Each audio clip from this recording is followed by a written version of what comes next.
All right, everybody, we are back again for another episode of the Coaches Compass. Again, don't know what episode we're on because we just continue to record, continue to bring on cool guests from all across the world. Remember, hit that like, subscribe, comment button down below so we continue to have this thing grow, continue to bring on cool guests from all across the world. And today, I've got another special guest with me. I've got Coach Devin Young, who is the current assistant strength and conditioning coach at the University of Pittsburgh. Now, don't let it fool you just because I only said one thing. He's got plenty more on the resume of where all he's been at and what he's been doing in this young coaching career. But, Coach, thank you and welcome to the Coach's Compass. Man, I appreciate you having me on. It's weird being on the other side of this. I've hosted 2 podcasts in my day, currently do the Talking Pit one, so it's weird to be a guest and not to be the host asking the questions and all that. So hopefully I don't take the thunder away and start asking you questions, but if I do, hopefully it's a good conversation for your listeners. Hey, as long as it rolls back and forth, baby, I'm all for it. But, Coach, I think everybody needs to know and everybody wants to know is, when did you realize coaching was more than a job and it was your calling? That's a great question. I don't know, because I always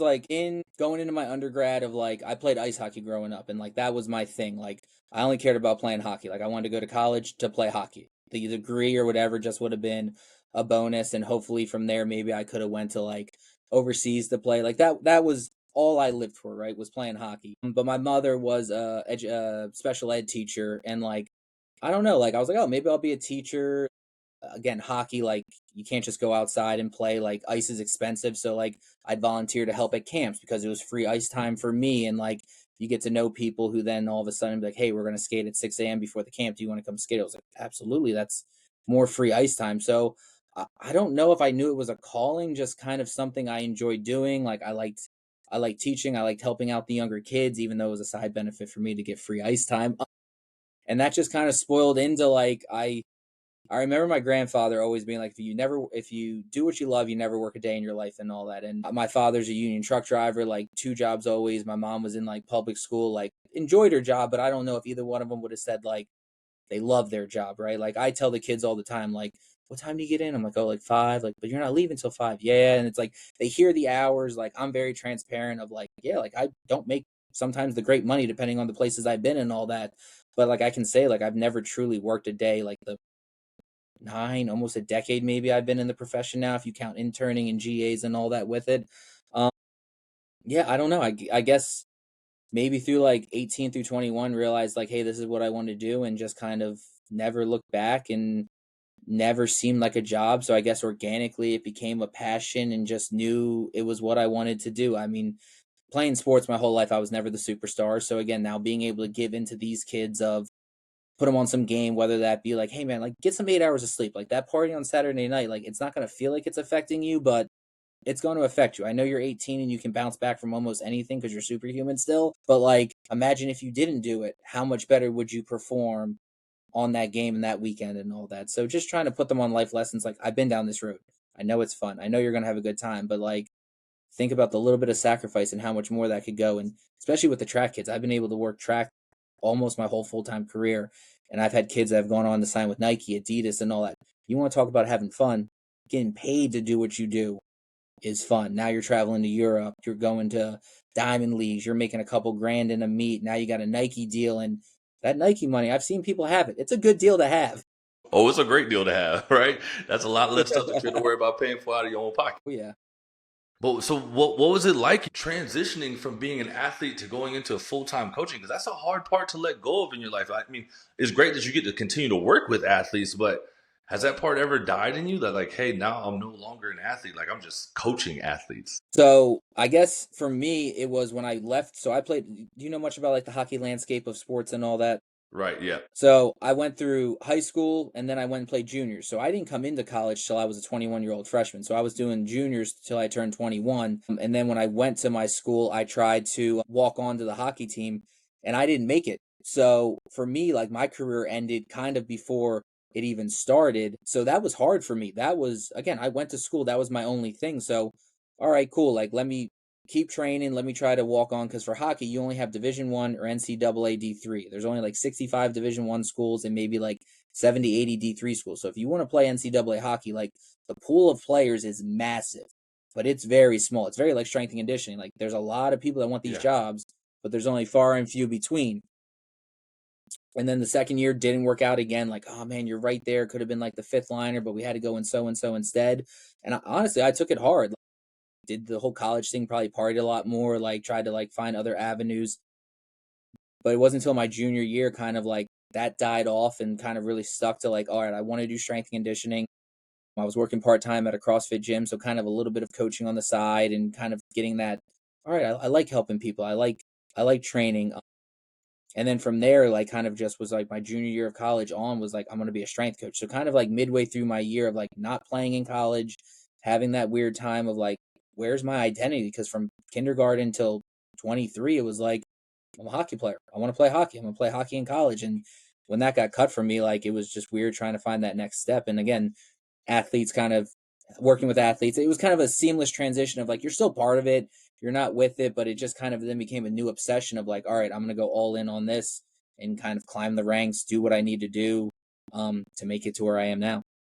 So with that transition, what were the parts of coaching that no one prepared you for that you kind of now see and you're just like, oh man, I wish I would have known that then? Or what can you tell some of the younger guys that are trying to get involved in this strength and conditioning world? There's so many. If you had to I pick like think your top three. the heart, your soft skills matter more than your hard skills, and some people might disagree with me with that. And that's to say, like, you don't need to understand periodization, you don't need to understand exercise selection. You 100% do. But if no one trusts you, whether that's your athletes, your coaches, the staff that hires you, it doesn't matter because they don't trust you, whether that's on the floor working with their athletes or whatever. So the soft skills I think are imperative. Like, can you communicate with the athletes? Can you communicate with your coaches? If you have a coach that says, hey, I'm going to die on this conditioning hill, and you're like, this has nothing to do with your sport, but they're willing to die on it, how do you have those soft skills to interact with them to give and take a little bit? We're like, all right, we'll do this, but can we increase the rest intervals? Hey, instead of doing 100 reps, how about we do like 25 reps? And those soft skills, I think, like, no, I want to say no book can probably teach it to you, but like conscious coaching is a good one. I think there's a lot of books that you can read to kind of help with soft skills. But your soft skills, I think, is probably the biggest one. Also, like, there's gonna be times in your career where something happens. I was a GA. My first lifting session, I had a girl start to have a seizure on the floor. Like, there's no certification, there's no book, there's nothing anyone tells you on how to deal with that situation. The first time you're like, hey, this is your team, you're in charge, go. And you just have to deal with it. I would also think like the role we play as strength coaches, like, I think most of us in strength and conditioning, like, we truly care about our athletes and we have a unique dynamic where we're part of the sports staff, but like, I don't control playing time. I don't control what events you run or jump in, right? I'm truly here to make sure you get better, you stay as healthy as you can to perform at your highest level. And that comes with it your athletes trusting you in a way that they might not trust their sport coaches. And I'm not saying they trust you more, they trust you less. It's just a different lane. So sometimes they'll open up to you about stuff that sometimes you might not want to hear about, or like now you're dealing with a different role of, do I have to bring someone else in? Is this an issue that can blow up to something else? Like, the possibilities there are endless that they might open to you up first about before they go to anyone else. So then how do you have those hard conversations of someone having trouble with family or having trouble with a significant other or really struggling in school or starting to think of possibly the worst thing that someone could think of with their life, and you have to kind of be that, I'm going to say shepherd, that might not be a good word and all that, but like being that person to try to help them along the way. And that's nothing I would have thought I've ever would have experienced if you would have asked me after I got my CSCS, my CSCCA, my USAW. I thought I was ready to go, going on my They didn't second put that in those internship, books, and huh? like They put it in the not certifications not a for it. word about it in it. Not a word. And I think those are things like we don't talk enough about in like internships or with our kids. I know at Pitt here we try to do a really good job of putting them on the stuff besides the X's and O's, other stuff of just like, hey, like, these are things that could happen. These are conversations you might have. Like, how are you going to work with a coach who's maybe making $2-3 million and you're telling them, no, we're not going to do this test again? Now, does that put your job at jeopardy because he'll or she will bring someone else in who will do it? So That's a tough one. I mean, on top of that, you also have to deal with your own stuff, right? There's also pressures that you go through oh with yeah. pouring into your own personal life, mental health, or dealing with the burnout that you have. How do you deal with it? Like, how do you handle your own, separating the two and finding time for yourself while you're also trying to pour into your athletes? I'm gonna be 100% real with you. I don't. I don't. Like all the rest of us I have a coaches. yeah. I hope I've gotten better with this over the years. My wife is a fantastic human being. She puts up with me with a lot of stuff, but I'm I have hobbies. I like to do stuff like I currently play in a men's league ice hockey. So like I've gotten back into the sport I loved almost a decade later from the last time I played. On the flip side of that, like we get games at like 11:30 at night. So now you're getting home at Oof. 1 and I got softball at 6 in the morning. So now I'm getting 3 hours of sleep. So am I really doing something that's benefiting myself? But I think trying to find ways of I think probably in the last year or two of my like career is I've separated I am Devin and my job is a strength coach. It's not I am a strength coach, right? Because at any point this can be taken away from me, whether that's all the lawsuits going on, NLI stuff, budgeting, monies. There's a million reasons why Pitt on Monday could call me and say, "Hey, like we're going to let you go." And that's it. It's over. So I think separating the two happened later in my life where like this is what I do, but it's not who I am, right? And looking from the outside in, like we were talking off air, like I got a home gym that rivals some D1 strength programs. Like I love what I do. I love lifting. I love training. I love diving into the sports science, but it's not who I am. So like me and my wife moved to Pittsburgh. Like we do way more stuff on the weekends. Like I try to take time to, hey, let's read something other than super training or all these strength and conditioning books. Let's dive into something fun like finding TV shows. And I'm sure there's some coaches that will be like, well, now you're wasting time on getting better. Okay, well, I also want to live a life and enjoy things outside of this. And if that hinders me from becoming that pinnacle 1% of a strength and conditioning coach, all right, cool. If I'm in the top 90 and I'm still getting better for my athletes and I'm still learning day in, year out, and my programs from last year to this year to next year are not copy pasted, there's some changes, there's something I'm adding in to give best for my athletes. Man, I'm cool with that, right, wrong, or indifferent. I mean, everybody's got to have their things, right? You got to find something outside of whatever you're doing to kind of also help yourself get better. Because if you don't take a break from it, there will hit that point where you hit a wall and you just can't grow anymore, right? You got to do something outside of it. I mean, that's just what I believe. Obviously, there's some other coaches out there that think that you just got to eat, sleep, breathe, strength conditioning all the time, right? But there is other life, right? There is other stuff going on. What's one core belief you had about strength conditioning, when you first got in, that's changed over the years? And what changed it? Oh God, I'm gonna say probably early on in my career, I thought the program was everything. Like your periodization, your programming, that was everything, right? That doesn't mean anything because practices are going to change, things are going to run over. You allot for an hour and a half lift or a 45-minute lift. Now coach is like, hey, we're scrapping it today. How do you make changes on the fly? I think that program, that piece of paper, like it's important, don't get me wrong, but I think early on in my career I thought that would be like the be all end all. And man, it's just a guide. It helps you along the way. It gives structure to what you're doing. Like clearly there's a vision for these 4 weeks of training. How do we get to where we need to be? But man, you got to be able to pivot. You got to be able to make changes. So I think that um probably is like the biggest thing where I thought like this is everything. Like my program's going to be fire. I'm going to learn everything I need to know and these kids are going to get great. Told you earlier, if you don't have the soft skills and the kids don't believe in you, you can have the greatest X's and O's. It's going to give you the greatest adaptation. If they don't believe in it, you're not going to get the results you want. How long did it take you to learn to, like, think on the fly and being able to pivot, on those days that coach says, nah, we're not going to hit that lift, or hey, like we need to add in something here, or just everyday things that go on and where you have to like think of something like right then and there to kind of get by. How hard was it to get to that point? I want to say it was hard early in my career, probably like my first year at North Carolina A&T. My baseball team would have a lift at like 5, and then BP practice would be like 2.5 hours later. So I would just hang out till 7:30, and then the kids would roll in, and I'm like, we're almost 2.5 hours late. You're smoked from practice because you did 8 extra rounds of BP, but we got 5 sets of 3 triphasic eccentric back squats today. Like it's not gonna work. Like it's just not there. And I think also like growing up, like the mentors I had, the people I was like listening to and like wanted to learn from, like, all right, hey, like you have to be able to pivot. You have to understand that just because it's written on paper. I think it was early on, like Buddy Morris was saying something on a podcast, like, man, it's a piece of paper. Crumple it out, throw it out. You got kids who's always that yappy one, and they come in and they're just laying on the floor in the foam roller. Like something's off, and that's going to affect their training. And I think I always kind of had the mindset of also like sport was number one, we were number second. So like well, you can't take away from the sport just because like you want to die on this hill that we're going to do 5x5 today. Like you sometimes need to make changes for the best for your athlete. But it was hard, especially working with like track early on where very much wanted to stay in the program and like understood strength and conditioning and hey, this is how I'm running my practice, so this is the quality I want to make sure we're training with in the weight room. I mean, it was tough, but also I understood like, hey, like they're the head coach, you're part of their staff, like you guys work together to find that common ground. And I also didn't want to find another job or working in a cubicle, so I was like, cool, whatever I need to do to keep staying in the profession and grow and keep building.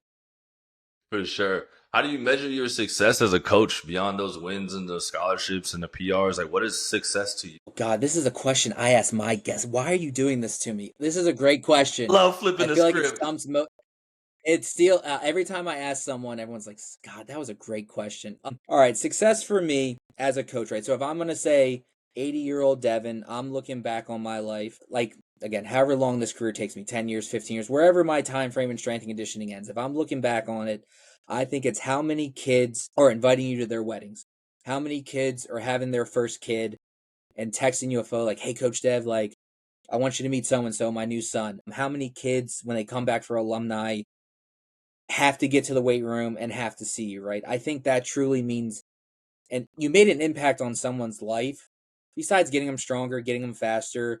Yes, winning championships matter. Like all those memories are great, but I feel like most people when they come back to see me, it's never like, "Hey, remember that game we won?" or this and that. It's like, "Yo, I remember when you did this and it was funny," or like we had that crazy conditioning session. I feel like it's those memories you build with those kids, and they want to come back and they want to reach out to you, and you truly had an impact on their life. To me, that is what I see as success, and I'm starting to now being almost 9 years in again, I post something on Instagram and I got a track kid from A&T who I thought hated me. Like, again, never got into a fist fight with them, but like, just one of those kids you're like, all right, when you graduate, you're done. And like, hey, Coach Deb, man, this is awesome. Like, you were my favorite coach. Like, good, whatever. Like, keep doing your thing. And I was like, where did this come from? Like, we haven't talked in half a decade, but like, you made an impact on him. Then he remembers you and things like that. To me, that I think that's what success looks like more than like getting a kid to add 10 inches to their vertical or dropping a kid's sprint speed down. Like, don't get me wrong, all those things matter in the moment of creating a better, stronger, more resilient athlete, yes. But in terms of success, I'm not going to have a diary of like, all right, I got 150 kids. We got them down 2 seconds on their 20-yard sprint. Like, I was a good coach. None of that stuff's going to matter in the back end. It's those relationships you build and the impact you have on them, and then them wanting to reach out to you, stay in contact with you, meet up. I think those are the ones that matter the most. I mean, you talked about it earlier, right? The soft skills. Like, if they trust you enough to be there Yeah. with you in the weight room and everything else, they're going to trust you later on in life. I mean, we got to think about ourselves. Like, the best coaches we had back when we were growing up were the ones that we kind of, loved on a different level outside of just our sport, right? They're the ones we could go to about Hmm. everything, right? And I think that's truly a huge definition of success when we get into the strength and conditioning side, or even just any coaching side, any part of life. Like, how much can we impact the person around us? Now, with that, what's the one moment in your coaching career that you reminds you why you started, like, or why you'll never stop coaching? Oh God, so we had a return to play girl for softball this year. She had an elbow injury her first year, so she didn't play. Got healthy fall ball of the year after that, tore her ACL, so was out for the majority of the thing. Rehabbed her, like she was training with the team, coming in 3 or 4 days extra with me, like doing some more like higher level. She was kind of like out of PT, but not fully integrated. Still had some not deficiencies. It was just quite not there yet. So just really like pouring in the time with her and all that. Played this year, had a great year. Like was at a home game. She hit like 2 home runs, like a stolen base and all that. Come down the line, high five, and she was like, "Yo, Coach Dev, that's all you. Like, I appreciate it." And I'm just like, I don't know. It hit me in a different way because like you were with there with the strugglers, right? You were with there with like early trying to change a direction, and you could see in her eyes like I want to give 100%, but like I'm not sure if my knee is ready for it yet. So just seeing that growth, seeing be part of it again, like there was no need for her to say that to me. Like she put the work in. Again, I laid the roadmap down and just helped her guide it. She's the one who put the blood, sweat, and tears in to actually get to where she needs to be. But I think that was like kind of one of the things of like one of my first like true like was with someone almost through the injury, early stages of return to play. late stages of return to play, and then seeing that success on the back end of her, like back in the sport, like 99.9% like of her like peak and all that. And it really was like, yeah, like this is why we do it, like to kind of give them not a second chance because that sounds bad, but like we've all been injured in sports, and you're like, man, am I ever going to get back to playing where I was? And then seeing them back there, man, it was a cool experience that like touched me in a way that like I don't think I've like can remember having like most recently in my career, let's say. Yeah, that's awesome, Coach. Now, before we get out of here, what's one question you would want us to ask our next guest? Oh God, this is a good one for me. Next question you'd want to ask your guest. Some of mine are like, what's your success? If you could go, actually, one of my favorite ones, if you could go back to, and again, depending on your coach's age, might be weird, but like if I always say like your 18-year-old self, right? Like that, like you're almost done high school, you're almost in that adulthood. If you could go back to your 18-year-old self, what's one piece of advice or one thing you would tell them that would set them up for a totally different life ahead of them? And what would you say? God, another good question. God, there's so many of them. All right, this is going to be a little financial. Be smarter with your money and start investing earlier. That was something I learned much later in life. 2020, COVID, because again, everyone's at home and everyone's going to be the next Warren Buffett and Wolf of Wall Street day trading and all that. But then, really, like again, I've heard of compound interest. I feel like my parents set me up pretty well for financial literacy of like, don't spend more than you make, like put money into your savings, like that stuff. But like putting you on true financial game of like, you know how compound interest works? Do you know how long the stock market's been pulling 8%? Hey, you put in these things and you leave them. By the time you're 37, your money doubles, or it's what is it, every 7 years roughly your compound interest doubles and all that. And looking at being 35 now and all the time I lost when I was 18 or even 15, I would be in a totally different spot financially just off simply of putting $100, $200 a month away in and just letting that compound interest. So that would probably be my biggest advice to myself, would be start investing earlier and not buy dumb stuff. Trust me, Coach. Hey, I'm right there with you. At 33, I think 2-3 years ago, I just started learning about the whole interest, the stock market, and actually paying attention to starting to put away money so I can have it towards the end. But Coach, I appreciate you jumping on today. Appreciate you keeping it real, and appreciate everything you had to say today. And thank you so much for your time, man. No, thank you for having me on, man. It's weird being on the other side, but always like helping people and helping grow podcasts and all that. It's one of my favorite things to do. I love that we got to flip it on the other way. Maybe we'll just flip it back the other one more time. All right, Coach, appreciate you and have a great day.